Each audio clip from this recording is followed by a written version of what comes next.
நமஸ்காரம். உறவுகள் பலப்பட என்ன மாதிரி தெய்வ வழிபாடுகள் பண்ணணும் அப்படிங்கிற விஷயத்தை தான் பார்க்க போகிறோம். ஹாரஸ்கோப்பி பார்க்குறப்ப சொல்கிற விஷயம், ஒரு அப்பா மகன் பேசிக்கிறது இல்லை, ஒரு திருமணத்துக்கு அப்புறம் மாமியார் மருமகள் பேசிக்கிறது இல்லை, நாத்தனார் பேசிக்கிறது இல்லை, ஒரே வீடுகளில் பல வருடங்கள் ஒன்றா இருந்துட்டு கூட ஒரு பகைமை உணர்வோடு வாழறது, பங்காளி சண்டை இருக்கிறது, சாபங்கள் இருக்கிறது, இதெல்லாம் தீராத ஒரு பிரச்சனை, தீராத வியாதிகள், இந்த மாதிரி எல்லாம் போயிட்டு இருக்கும். அப்ப இதுக்கெல்லாம் என்ன பண்ணுறது மேடம்? நாங்க உறவுகள விரும்புறோம். ஆனா, அவ எங்கள விரும்புறதில்ல. ஒரே வீட்ல இருக்கோம். நாங்க பேசிக்கிறதே இல்ல மேடம் அப்படின்னு சொல்லுவா.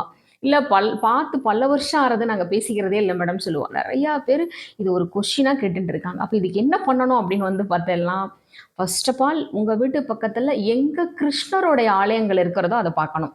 அந்த கிருஷ்ணரோட ஆலயத்துல தான் இந்த பரிகாரங்கள நம்ம செய்ய முடியும்.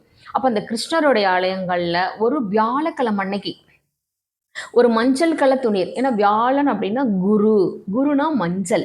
அப்போ ஒரு மஞ்சள் கலர்ல இருக்கிற ஒரு துணியை வந்து பார்த்தீங்கன்னா அதில் துளசி இலைகள், மருதாணி இலைகள், பல வகைகள், எந்த எல்லோ கலர்ல இருக்கிற பல வகைகள் எது கிடைச்சாலும் சரி, ஓகேங்களா? வாழைப்பழம், மாம்பழம், பலாப்பழம், இது மாதிரி எதெல்லாம் உங்களுக்கு கிடைக்கிறதோ உங்கள் ஊர் பகுதிகளில் ஒற்றைப்படையில் 3, 5, 7, 9 இந்த மாதிரி எத்தனை வகை பழங்கள் இருக்கோ அதெல்லாம் ஒற்றைப்படையில் இதெல்லாம் போட்டு ஒரு மூட்டையாக கட்டணும். குசேலன் வந்து கிருஷ்ணரை சந்திக்க போறச்ச இந்த மாதிரி வந்து பார்த்தீங்கன்னா அவள் வந்து மூட்டையாக கட்டி கொண்டு போய் கொடுத்தாரு. அதுக்கப்புறம் தான் அவருக்கு மிகப்பெரிய ஒரு கோடீஸ்வர யோகம் கிடைச்சது அப்படின்னு நம்ம நிறைய வீடியோக்கள்ல சொல்லியிருக்கோம். அப்போ உறவுகள் பலப்படணும், உறவுகள் எங்களுக்கு வேணும், கணவன் மனைவி ஒரே வீடுகள்ல இருக்கிறோம், எங்களுக்குள்ள சண்டை சச்சரவுகள் தீர்றதே இல்லை, பல வருஷம் நாங்கள் கணவன் மனைவியை பேசிக்கிறதே இல்லை அப்படின்னு நிறைய பேர் சொல்றா. இதெல்லாம் வருத்தத்துக்குரிய விஷயம். அப்போ பிரிந்த கணவன் மனைவி இருக்கா, அப்போ யார் இருந்தாலும் சரி இந்த பரிகாரம் உறவுகள் பலப்படுவதற்கு மட்டுமே. உறவுகளுக்குள்ள நாங்கள் வந்து சாப விட்டுட்டோம் மேடம், மண்ணள்ளி போட்டுட்டோம் மேடம், இந்த மாதிரி நிறைய சொல்லறா.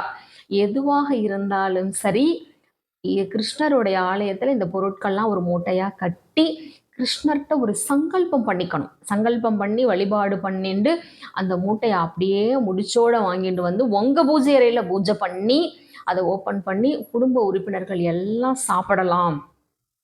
அந்த மருதாணி இலைகளையும் துளசி இலைகளும் நம்ம வீட்டில் பத்திரமா வச்சுக்கலாம். அப்போ இந்த பரிகாரத்தை தொடர்ந்து 11 வாரங்கள் செய்யணும். இதில் ஒரு வாரம் மிஸ் பண்ணிட்டோம் அப்படின்னா ஒன்றும் பிரச்சனை இல்லை, மறுபடியும் நீங்கள் கண்டினியூ பண்ணிக்கலாம். 11 வாரம் செய்து நிறைய பேர் சக்ஸஸ் ஆனதுக்கப்புறம் தான் அந்த பரிகாரத்தை சொல்கிறோம். இதை நீங்கள் தொடர்ந்து 11 வாரம் செய்யுங்க. எல்லா உறவுகளும் பலப்படும். பிரிந்த உறவுகள் அனைவரும் மகிழ்ச்சியோடு இருப்போம். நம்மளுடைய குடும்பமும் மகிழ்ச்சியாக இருக்கும். நன்றி, நமஸ்காரம். எல்லாம் சித்தியாகட்டும். வாழ்க வளமுடன்.